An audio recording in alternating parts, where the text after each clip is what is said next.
yan po ang ating Manila Bay, kung saan puro makikita nyo tambak ng buhangin sa bandaron mga kabayan.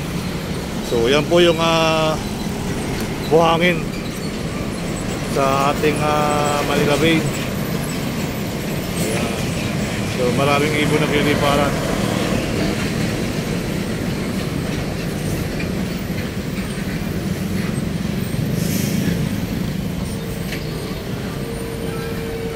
So makikita nyo kung ito yung matutuloy mga kabayan.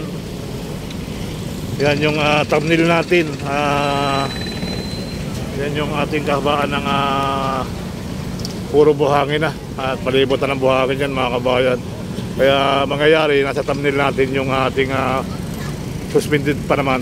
So makikita natin pag natapos yung project na yan. So ganyan po ang mangyayari yung ating nasa thumbnail po, ano, mga kabayan. Higirap siya po.